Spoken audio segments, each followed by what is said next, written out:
Alhamdulillah, alhamdulillah, syukur kepada Allah SWT pada hari ini Allah bertemukan kita untuk sama-sama kita menunaikan salat fardu subuh berjamaah, dan seterusnya Allah izinkan kita, beri peluang kepada kita untuk duduk seketika sambil mendengar nasihat-nasihat yang moga-moga kita doa nasihat-nasihat ini akan memberi manfaat kepada kita di dunia dan di akhirat, insya-Allah. Kita juga bersyukur kepada Allah SWT kerana Allah memberikan kepada kita peluang untuk masuk ke dalam bulan Rajab. Jadi secara rasminya semalam ataupun maghrib semalam kita sudah melangkah ke 1 Rajab. Berbagi beberapa bulan saja lagi kita akan melangkah dan kita akan bertemu dengan bulan Ramadan. Tuan-tuan dan puan Allah sekalian, yang buat sedikit sebagai mukadimah kita yang buat tentang bulan Rajab. Maknanya timbul berbagai persoalan yang bertanya tentang amalan-amalan khusus yang ada di dalam bulan Rajab. Secara umumnya kita kata, para ulama sebut tiada amalan khusus. Tiada amalan khusus. Jadi tuan-tuan jika nak beribadat, teruskan seperti biasa. Perbanyakkanlah solat sunat, perbanyakkanlah puasa sunat. Macam biasa, buat macam biasa. Kalau nak lebih daripada biasa pun tak apa. Tetapi beriktikad, iaitu meyakini adanya fadilat khusus di bulan Rajab, itu tak ada. Tiada yang khusus. Itu banyak tuan-tuan puan boleh semak di dalam nama jabatan-jabatan mufti lah. Kan cumanya saya nak ingatkan begitu. Cumanya kita boleh, kalau rasa nak bersedekah lebih daripada bulan-bulan biasa, silakan bersedekah. Tetapi tidak diniatkan kerana ia bulan Rajab. Tak ada masalah, beribadah seperti biasa, insya-Allah. Allah terima ibadah kita sama-sama, dan semoga ibadah itu diterima dan seterusnya memberi manfaat kepada kita di akhirat nanti, insya-Allah. Tuan-tuan dan puan Allah sekalian, kita menyambung perbincangan kita mengenai 10 asas penyucian hati. Kita belum masuk sifat terpuji, tuan-tuan. Kita belum masuk sifat terpuji. Kita masih dalam proses. Kalau dalam ilmu tasawuf, penyucian hati itu atau tazkiyatun nafs dibahagi kepada 3 peringkat. Peringkat pertama adalah peringkat takhalli. Takhalli itu mengosongkan. Takhalli itu adalah mengosongkan hati dan diri kita daripada perkara-perkara mazmumah yang kita ambil, yang kita tengah ambil setelah beberapa bulan kita berjalan. Yang tak habis-habis lagi kita bincang ni, kita sedang belajar bagaimana untuk mentakhallikan, mengosongkan, menjernihkan hati kita daripada sifat-sifat mazmumah. Tajuk kita cintakan dunia. Hari ini cintakan dunia. Selepas takhalli, tuan-tuan dan puan Allah sekalian, selepas takhalli barulah tahalli di peringkat kedua. Tahalli ini tadi kosongkan takhalli. Tahalli dia hilyah, dia hulli, dia perhiasan. Perhiasan ini dihiaskan hati kita dengan apa? Dengan sifat-sifat mahmudah. Kita tak ambil lagi mula dengan taubat, mula dengan takut kepada Allah, kemudian cintakan Allah, daripada takut, cinta, lepas cinta baru datang sabar dan sifat-sifat mahmudah 10 yang lain.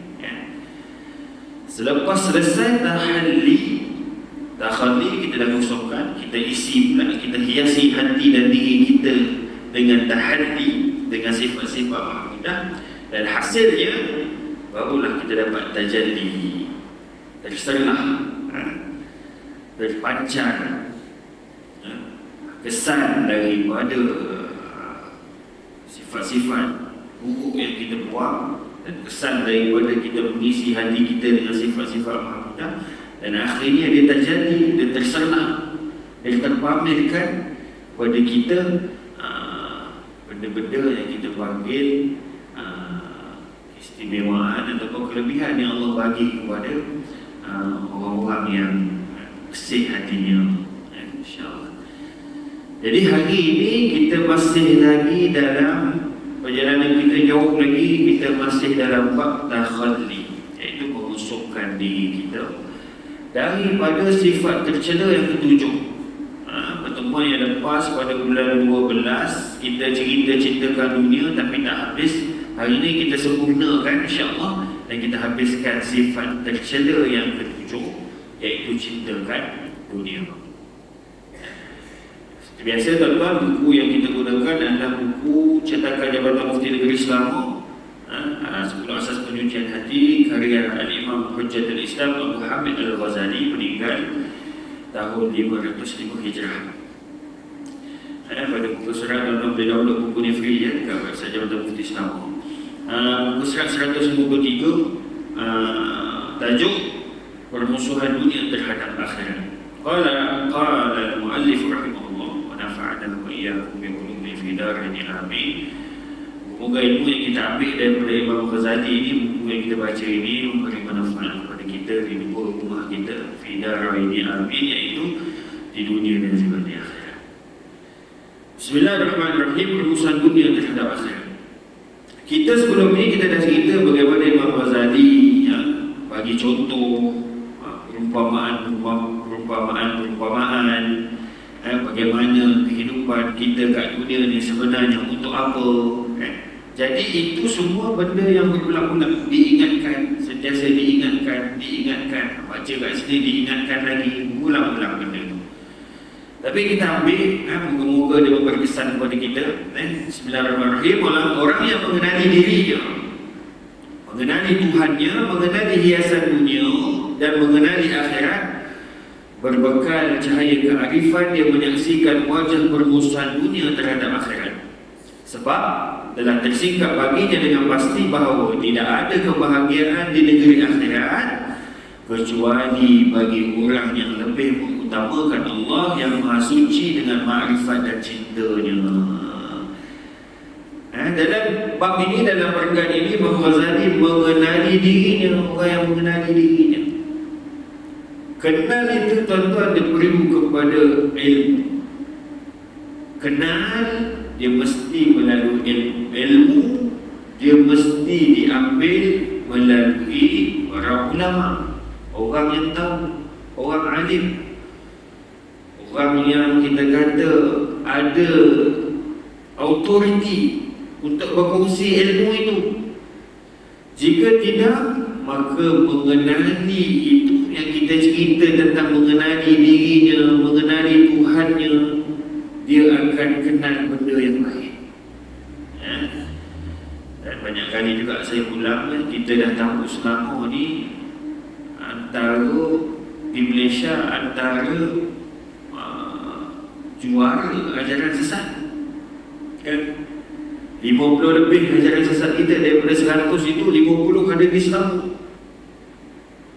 Ini semua kerana salah mencari guru untuk mengenal Tuhan, salah mencari guru untuk mencari jalan kepada Tuhan, dan akhirnya dibawanya mereka itu dengan guru yang sesat itu, dibawanya mereka ke jalan yang akhirnya merosakkan dunia sekaligus menjahanamkan akhiratnya. Kita bukan dengar sekali dua lah kan. Masa tengah-tengah PKP tu pun ada juga ajaran-ajaran sesat yang namanya pun guna nama ekonomi ni, ekonomi Islam, rupanya ajaran sesat.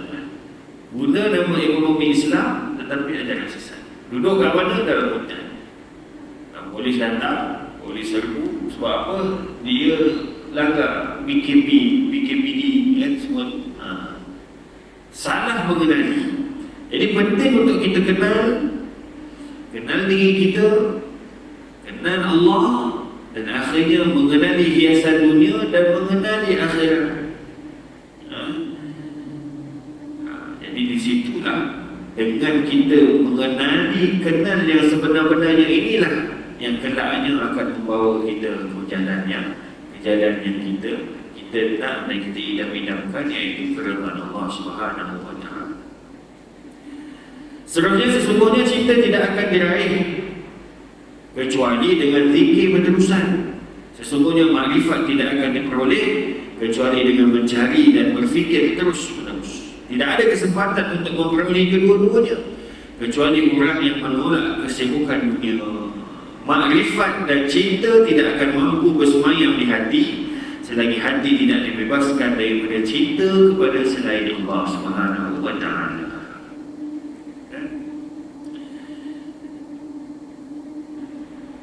Bebasnya hati daripada selain Allah merupakan tujuan utama kesibukannya dengan cinta kepada Allah dan makrifat kepadanya. Perkara itu tidak dapat dibentuk kecuali hanya bagi yang menolak dunia dan merasa cukup dengan bekalan keperluan sekadarnya. Jika kamu telah menjadi sebahagian daripada ahli basirah, maka sesungguhnya kamu telah menjadi golongan ahli zuhd dan ahli syahadah. Jika kamu tidak tergolong, maka kamu hanya wajar menjadi ahli taklid dalam perkara iman. Jadi ini yang kita sebut, Imam Ghazali mengingatkan kita kepada kita. Menurut pandangan Imam Ghazali ini, kita ni tak mungkin perfect dulu. Kalau betul kita nak dunia, kita nak perfect di dunia, maka akhirnya akhirat kita akan tergadai. Dia akan tergadai, sikit-sikit pun dia akan tergadai. Dan kalau kita nak akhirat semata-mata, maka kita terpaksa korbankan dunia kita. Ya. Jadi ini kita sebut sebagai hanya orang, kita tak mungkinlah, mungkin tuan-tuan merasalah benda ni kan. Jadi macam saya ni, kita baca berdasarkan pengalaman, pengalaman yang ditulis oleh Imam Ghazali, sebab dia dah merasakan kalau kita nak bawa dua-dua, maka beban itu akan ada juga. Beban dunia, beban akhirat, kita berat nak bawa. Jadi ini cerita tentang pengalaman, dan pengalaman ini sesuai dengan apa yang disebutkan oleh Allah SWT di dalam Al-Quran dan juga di dalam hadis-hadis Nabi SAW. Sama macam orang bawa kereta Ferrari ni, tuan-tuan, kita katakan bawa kereta yang mahal-mahal ni, kereta yang kat Malaysia ada 1-2 je contohnya. Jadi rasa yang bawa kereta ni, dia tak boleh nak pindahkan. Dia boleh cerita je, tapi rasa tu hanya dia yang merasai. Begitu juga dengan pengalaman meninggalkan dunia, mengejar akhirat. Dan bagaimana bila dia mengejar akhirat, dunia itu Allah susun untuk dia, Allah mudahkan urusan dia, kan? Tak sampai tak kat kita. Sebab kita tidak merasai benda tu, kita tak sampai lagi. Tetapi melalui cerita-cerita dan melalui pengalaman-pengalaman yang dibukukan oleh para ulama, kita boleh bayangkan, kita boleh tahu, dan akhirnya kita boleh cerita berdasarkan pengalaman yang ditulis oleh Imam Ghazali, ataupun berdasarkan apa yang ditulis oleh Imam Ghazali. Di mananya orang yang mengejar akhirat, akhirnya dunianya Allah akan bantu, Allah akan susun. Banyaklah kita tengok kisah-kisah kisah-kisah yang kita kata di luar kebiasaan, khariqul adah, di luar kebiasaan yang terjadi kepada orang-orang soleh, para wali. Kita tengok perkara itu tak masuk akal pun, duit dia tak pernah kering pun, dia sibuk je kita tengok kerja akhirat, di luar akal kita, di luar kemampuan, di luar logik kita untuk berfikir. Kerana apa? Kerana itu karamah, kerana itu anugerah yang Allah bagi kepada dia, kerana dia mendekatkan diri kepada Allah, mengejar akhirat, dan akhirnya Allah bantu urusan dunia. Jadi tak mustahil tuan-tuan untuk berlaku pada kita juga, kan? Tetapi kena pastikanlah apa yang kita buat itu benar, dan betul menurut panduan Ahlussunnah wal Jamaah dan menurut panduan syariat. Baik. Peringatan Allah Subhanahu wa taala di dalam Al-Quran. Perhatikanlah peringatan Allah, kamu harus berpegang pada Al-Quran dan As-Sunnah. Allah berfirman, "Man kana yuridul hayatad dunya wa zinataha nuwaffi ilaihim a'malahum fiha wa hum fiha la yubkhasun." Sesiapa yang keadaan usahanya semata-mata berkehendakkan kehidupan dunia dan perhiasannya, yakni dengan tidak disaksikan sama ada oleh Al-Quran tentang sah dan batalnya, maka kami akan sempurnakan hasil usaha mereka di dunia dan mereka tidak dikurangkan sedikit pun padanya. Jadi dalam surah Hud ayat ke-15 ini menjawab persoalan kita. Kenapa orang yang tidak beriman kepada Allah SWT, orang yang kekal dalam maksiat, orang yang sering buat dosa, tetapi tetap Allah bagi usaha, hasil daripada usaha dia, kan? Tak pernah pun nampak dia sembahyang ke, puasa ke, tapi kekayaan bertambah. Jawapan dia ada pada ayat ini, surah Hud. Maka yuridul hayatad dunya, siapa yang nak kehidupan dunia dan isinya, hiasan-hiasan yang ada kat dunia ni, Allah bagi. Wafi ilaihim a'malahum fiha, Allah bagi. Kan? Wa fiha la yubkhasun, dan sebab usaha dia tu Allah tak kurangkan sedikit pun. Dia usaha dia dapat, dia usaha dia dapat. Jadi kita kalau tanya kenapa orang kafir kaya ustaz kat dunia ni, ini jawapannya. Wafi ilaihim a'malahum fiha, Allah bagi. Dan bila saya tengok dalam tafsir, maka para ulama bersisir pandangan tentang ayat ini. Adakah untuk orang Islam, adakah untuk orang kafir, kan? Dan akhirnya para ulama, bila ada perbincangan begitu, maknanya ada pandangan juga yang kata ayat ini untuk orang Islam yang niatnya tak betul. Niatnya tak betul. Dalam dia buat amal soleh, dalam dia bersedekah, dalam dia bersolat, dalam dia berpuasa, rupanya niat dia ada niat lain. Allah alam, kita tak tahu niat dia. Tetapi niat dia bukan kerana Allah. Allah bagi juga. Tapi itu yang Allah bagi semua itu akhirnya tidak memberi manfaat kepada dia sedikit pun, melainkan balasan yang pedih di akhirat. Jadi itulah bagaimana dunia ini memberi kesan yang besar kepada kita, dalam menentukan hasil kita di akhirat nanti. Firman Allah lagi, "Dzalika bi annahu mustahabbul hayatad dunya 'ala al-akhirah." Kekufuran mereka yang demikian ialah kerana mereka lebih mengutamakan kehidupan dunia daripada akhirat. Surah An-Nahl ayat 107. Begitu juga firman Allah dalam surah An-Nazi'at 37 dan 38. Fa'amma man tagha wa athara al-hayatad dunya, maka dapatkanlah yang didapatlah masing-masing mengetahui kesudahannya. Adapun orang yang melampau perbuatan derhakanya serta ia mengutamakan kehidupan dunia semata-mata. Sambung Imam Ghazali lagi, barangkali 1/3 Al-Quran berisi tentang celaan terhadap dunia dan celaan terhadap pencintanya. 1/3 Quran, tuan-tuan. Tuan-tuan dan Allah sekalian, 1/3 daripada isi Al-Quran, maka isinya Imam Ghazali sebut adalah celaan terhadap dunia dan celaan terhadap pencintanya. Nabi bersabda, "Ad-dunya mal'unah," dunia itu terlaknat.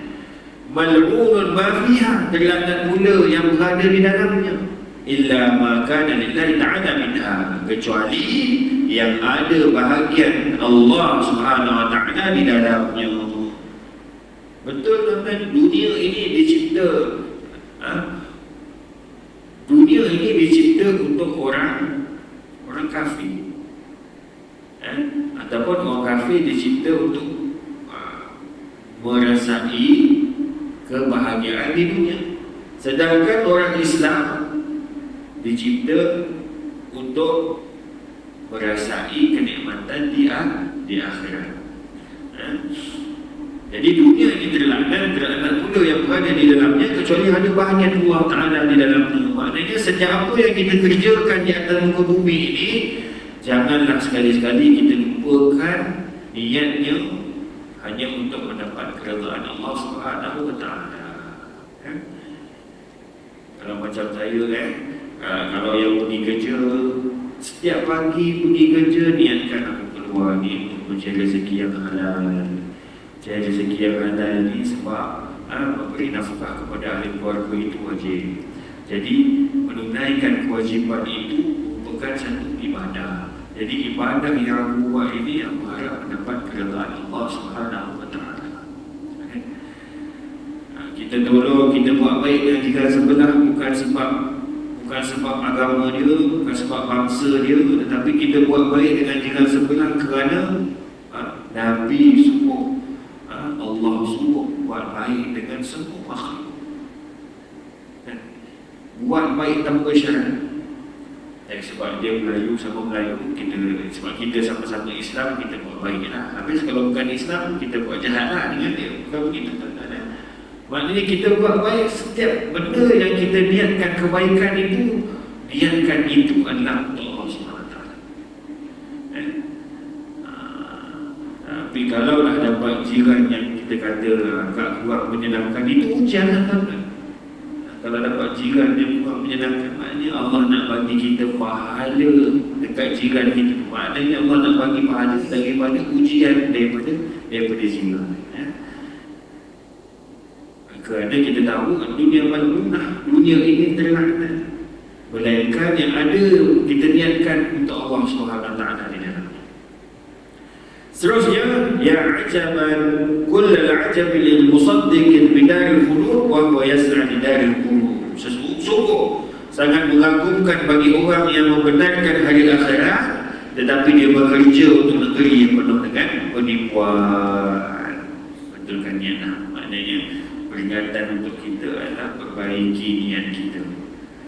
Ad-dunya hulwatun hadiratun wa inna Allah mustakhlifukum fiha fana'adhirun kaifa ta'malun. Dunia ini manis dan segar, dan sesungguhnya Allah menjadikan kamu sebagai khalifah di atasnya, maka dia selalu melihat apa yang kamu lakukan. Dunia ini manis kan? Kita kalau dengar cerita-cerita orang yang berjaya, seronok kan kita dengar. Sebab dunia ini memang sifat dia manis dan segar. Jadi diciptanya kita di atas muka bumi ini sebagai khalifah, supaya kita boleh mengurus kemanisan dan kesegaran itu sesuai dengan kehendak Allah SWT. Nabi bersabda lagi, Inna Allah Azza wa Jalla lam yakhluq khalqan abghadha ilayhi min ad-dunya wa innahu lam yanzur ilayha mundu khalaqaha. Hadis riwayat Ibnu Majah 120 dikeluarkan oleh Ibnu Abi Dunya Al-Baihaqi secara Musnad dan Hakim diriwayatkan dalam At-Tarikh. Suyuti mengatakan hadis ini dhaif. Hadis ini dhaif. Apa cerita hadis dhaif ni, tuan-tuan? Sesungguhnya Allah tidak menciptakan makhluk yang lebih dibenci daripada dunia, dan sesungguhnya dia tidak pernah memandang kepada dunia sejak dia menciptakannya. Macam tu sekali. Kita kata ni hadis dhaif. Tapi hadis dhaif ni kita boleh ambil manfaat untuk kita tahu. Walaupun keadaannya begitu, tetapi kita masih memerlukan dunia untuk akhirat kita. Kerana dunia adalah taman, dunia adalah ladang, dunia adalah tempat kita bercucuk tanam, dan akhirat adalah tempat kita memungut hasil. Jadi apa-apa pun di dunia inilah tempat kita perbaiki niat kita supaya dunia ini tidak jadi beban kepada kita di akhirat nanti.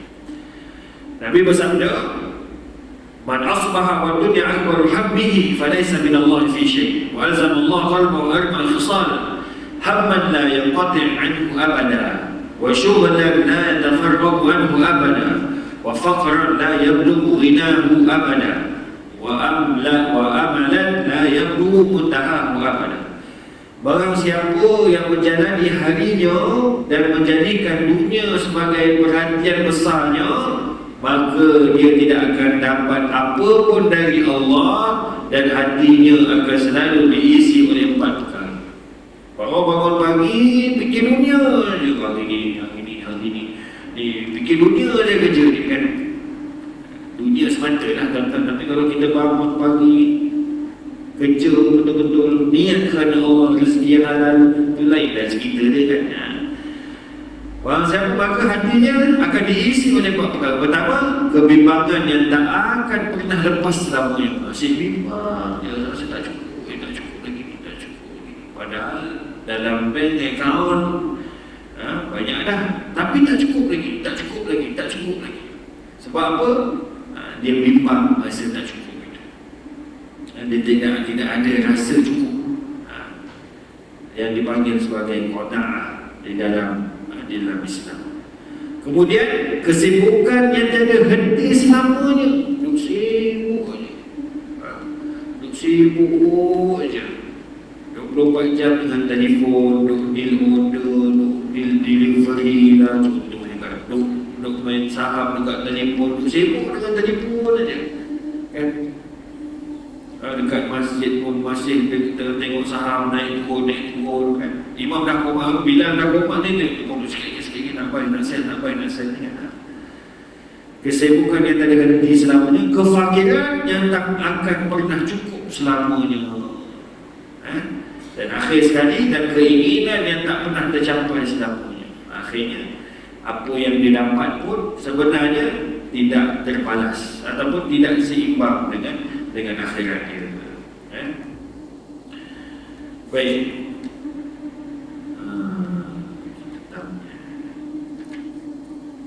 Di sini panjang sikit.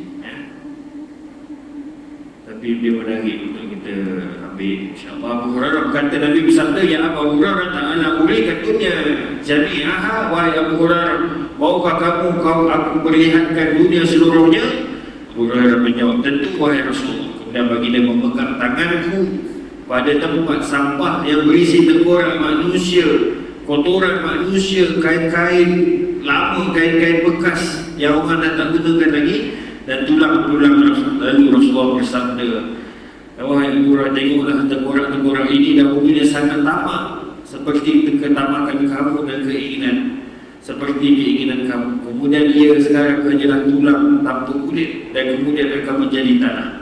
Kotoran-kotoran manusia ini adalah warna makanan mereka yang mereka cari, seperti kamu mencarinya, lalu mereka buang dari perut mereka sehingga menjadi seperti ini, dan orang-orang pun mengelilinginya. Namun bekas kain-kain ini adalah hiasan dan pakaian mereka, lalu jadilah ia seperti ini yang diterbangkan oleh angin. Sedangkan tulang-tulang ini adalah tulang-tulang binatang tunggangan mereka yang mereka tunggangi untuk berpergian mencari rezeki ke seluruh penjuru negeri. Maka siapa yang mahu menangisi dunia, hendaklah dia menangis. Ini pun cerita.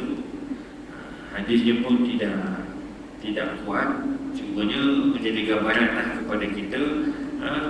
Dan kalau tak bawa hadis ni pun ataupun tak bawa sumber ni pun, maka kita dah tahu kan, sebagaimana yang Imam Ghazali cerita tadi, 1/3 daripada Al-Quran adalah celaan Allah SWT terhadap dunia dan pecinta-pecintanya.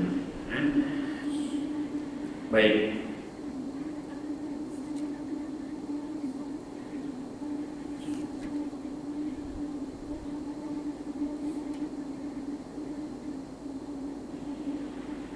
Kita ambil terus kepada penutup dia, insyaAllah.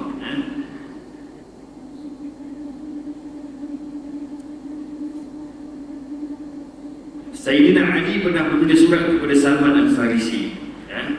Dulu tak ada email tuan-tuan, tak ada WhatsApp, semua kena pakai surat. Jadi Sayyidina Ali tulis surat kepada Salman Al-Farisi. Perumpamaan dunia adalah seperti ular, licin bila dipegang tetapi biasanya mampu membunuh. Hindarilah semua yang mengagumkanmu darinya, kerana tiada pihak yang menjagamu darinya. ia memberikan kerisauan kepadamu. Ketika kamu yakin akan berpisah dengan dunia, maka kamu wajar gembira dengan sesuatu yang masih ada di dunia, dan hindarilah perkara yang berasal darinya. Kerana apabila orang yang memiliki dunia telah merasa tenang, maka dia akan kembalikan semula seseorang pada sesuatu yang tidak disukai. Nabi Isa berkata, perumpamaan dunia seperti orang yang meneguk air laut. Setiap kali meneguknya, maka bertambahlah kehausan sehingga membunuhnya. Jadi Sayyidina Ali tulis surat kepada Salman Al-Farisi nak mengingatkan kepada Salman bahawa sahabat-sahabat dia tu, tuan-tuan, bila dia tengok sahabat-sahabat lain yang mungkin jauh daripada dia, dan kemudian sampai berita kepada dia bahawa nampak macam sahabat ni dah berubah sikit, dia orang tulis surat lah, dan mengingatkan. Jadi itu salah satu bentuk nasihat kepada sahabat, kepada sahabat-sahabat yang lain. Ketahuilah bahawa orang yang merasa tenang dengan dunia pada dia yakin bahawa dunia sedang berjalan meninggalkannya, maka dia adalah manusia yang paling buruk. Bahkan perumpamaan dunia itu seperti rumah yang disediakan dan diberindah oleh pemiliknya untuk para tetamu yang datang dan pergi. Lalu masuklah seseorang ke dalam rumah tersebut, maka dia pun diberi bekas perasak dari emas yang berisi stanggi dan wangian untuk disedap dan diletakkan kembali untuk orang berikutnya dan bukan untuk dimiliki. Akan tetapi orang tadi tidak mengetahui peraturannya dan menyangka bahawa baki diberikan untuknya. Ketika hatinya mula berminat dengannya, dia diminta untuk kembalikannya, maka dia pun gelisah dan menderita. Jadi kita faham muharram ni, tuan-tuan. Jadi Imam Ghazali ni bawa budaya jadi contoh kepada orang-orang pada zaman dia tu. Dunia ni ibarat rumah yang cantik. Kita ni jadi tetamu. Orang Arab bila ada tetamu dekat rumah, dia bakar bukuh dengan yang asap. Bukuh itu tempat bakar mabakhara, dia panggil mabakhara tu, dia buat daripada emas. Jadi kita yang tetamu ni masuk dalam rumah tu, tengok tempat bakar tu dibuat daripada emas, kita semua kita tertarik. Dan kita tak tahu pula peraturan dia, tak boleh bawa balik benda tu. Jadi bila kita tengok, dia bagi kita pegang tu, dia bagi kita pegang tu supaya kita asapkan baju kita. Tengok syekh-syekh, kalau syekh-syekh Masjid Haram tu, syekh masuk je dalam masjid, ada seorang pegang kan, yang besar punya tu, dan syekh akan ambil dia punya serban yang dia tu, dia tutup asap tu, supaya asap tu mewangikan baju dia, mewangikan dia punya serban tu. Cara dia. Tapi sebab kita tak tahu, dia bagi kita, kita ingat kita boleh bawa balik. Bila kita nak balik, sekali dia bagi tahu itu kena tinggal. Itu tuan rumah punya, bukan dia nak bagi. Sebab apa? Sebab kita tak tahu peraturan dia.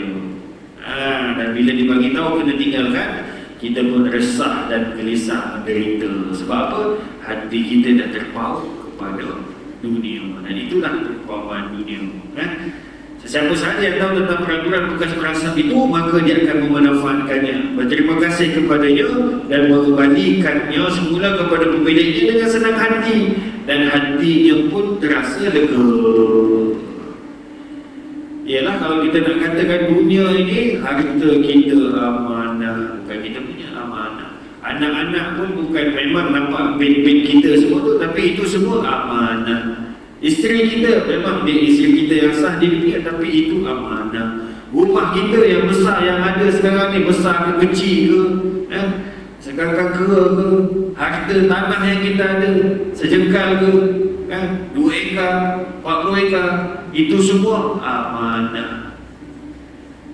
Nak tahu kita terlekat hati kita dengan harta-harta tu, kita risau, kita mati nanti macam mana tanah kita. Risau. Walhal kalau ikutkan peraturan ataupun yang disebut oleh Imam Ghazali ni, kita manfaatkan sebaiknya semua tu. Kita jalani, kita tunaikan tanggungjawab kita, anak isteri kita, kita tunaikan tanggungjawab kita, kita selesaikan urusan-urusan harta kita. Kita mati, hati kita tenang. Tenang sebab apa? Kita tahu kita dah serahkan harta-harta ini kepada pemilik asal dia, iaitu Allah Subhanahu wa Ta'ala. Ya, lega. Dan demikianlah peraturan Allah di dunia. Sesungguhnya dunia adalah rumah bagi para tetamunya singgah, bukan sebagai tempat menetap. Tujuannya agar mereka mengambil bekalan yang bermanfaat dari sana, seperti mereka memanfaatkan pinjaman bekas perasaan tadi, yang kemudian mereka meninggalkannya untuk orang yang berkunjung berikutnya dengan senang hati, tanpa ada pautan hati dengannya. Tidak seperti orang yang mengaitkan hati padanya. Jadi habis tajuk kita ni tuan-tuan, peringatan Imam Ghazali penuh dengan peringatan, penuh dengan contoh-contoh yang dibawa, supaya apa yang dibawa contoh-contoh itu dekat dengan kita faham. Kita boleh faham dunia ni macam ni. Yang sebelum ni dunia ni macam kita naik kapal, kan? Bila kita naik kapal, perjalanan hidup kita ni macam naik kapal, dan kemudian kapal tu berhenti di satu pulau. Pulau itu adalah dunia. Nanti kita akan naik kapal balik dan kita akan berlayar sebenarnya, kan? Banyak contoh yang Imam Ghazali sebut, dan semuanya sangat dekat dengan kita dan kita boleh bayangkan. Itulah dunia. Itulah dunia. Dan kita perlu pastikan semua yang kita ada pada hari ini, kalau kita mati, benda itu selesai. Kita lepas tangan. Kalau ada yang belum selesai, kita selesaikan, supaya bila kita mati nanti, kita pergi dengan tenang. Kita tinggalkan untuk siapa yang akan mewarisi itu dengan hati yang tenang, supaya dunia itu tidak mengikat kita, dan seterusnya kita takut dengan sebab kita tak urus betul-betul, dia akhirnya akan menghambat kita di akhirat nanti. Moga-moga ada manfaat daripada pertemuan pagi ini, tuan-tuan. Moga Allah jadikan kita orang berharta, tetapi harta itu tidak mengikat hati kita padanya. Hati kita tidak terikat pada harta itu. Moga Allah jadikan kita orang berharta, orang yang kaya, tetapi kita tunaikan amanah kekayaan itu sesuai dengan yang dikehendaki Allah Subhanahu wa Ta'ala. Moga Allah jadikan Allah tidak bawakan hati kita dengan cintakan dunia sebagaimana tajuk kita yang ketujuh ini. Dan semoga Allah juga memelihara kita daripada 10 sifat mazmumah ini, dan seterusnya memperindahkan hati dan diri kita dengan sifat-sifat mahmudah, insya-Allah. Terima kasih di atas segala perhatian. Mohon maaf di atas segala kekurangan. Segala kelemahan yang datang dari saya sendiri, baik itu datang dari Allah Subhanahu wa Ta'ala. Aku lupa hadza wa astaghfirullahalazim. Wassalamualaikum warahmatullahi wabarakatuh. Kita tutup dengan tasbih kafarah dan surah Al-Asr. Subhanakallahumma wa bihamdika asyhadu an la ilaha illa anta astaghfiruka wa atubu ilaik. Bismillahirrahmanirrahim. Al-Asr. Innal insana lafi khusr illa alladhina amanu wa 'amilus shalihat wa tawassaw bil haqq wa tawassaw bis sabr.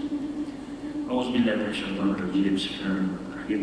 الحمد لله رب العالمين، الصلاة والسلام على أشرف الأنبياء والمرسلين وعلى آله وصحبه أجمعين.